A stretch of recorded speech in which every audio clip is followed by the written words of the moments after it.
Well, Selma is the first film to be made with Dr. King at the center, released by studios and in theaters. So the fact that 50 years has passed since these events and no one's done it is a little troubling, but it also gave us a lot of leeway to delve into the story in our own way, not be beholden to the ways people had done things before, and really be clear that we wanted to show him not as a statue or a speech, but as a man. In the 60s, at that time, even though Selma had a population of over 50%, only under 2% of them were actually registered to vote. It's the people who make change. It's not the politicians. These people rose up.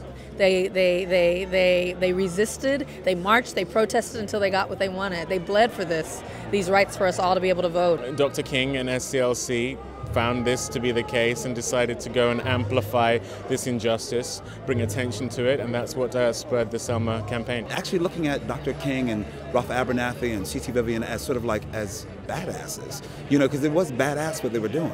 They weren't just, these people just, saying these great speeches, but they were human beings, with, with needs and wants and wishes, and they weren't perfect people. I think Dr. King's conviction, his personality, and his beauty, really. Those are things I hugely admire.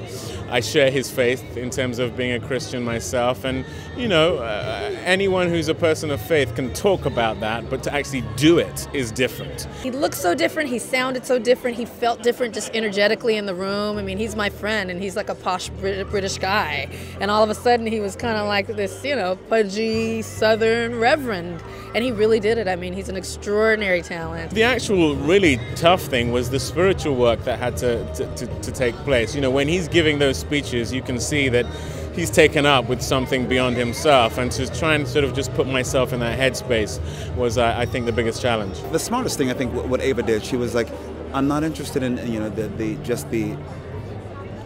it can't be just all this perfection of holding people up to their icon status. That doesn't connect to people right here. I think it connects to the average moviegoer as well. So we see them as human beings, and we see them as complex individuals. And so I think there is a bit of pressure because we're, these extraordinary human beings, you know what I mean? I mean, really, but we were so researched up and detailed about this and just trying to get it right. I would just say it's more than you think. Sometimes these historical dramas, they kind of feel dry, they kind of feel like medicine or spinach. I mean, this one we really tried to make it the anti-historical doc. Even though it's set 50 years ago, vibrantly speaks to the time we're in today. You may think you know who Dr. King is or was, but I almost guarantee that there will be revelatory things upon seeing this film. It's a perfect, imperfect film.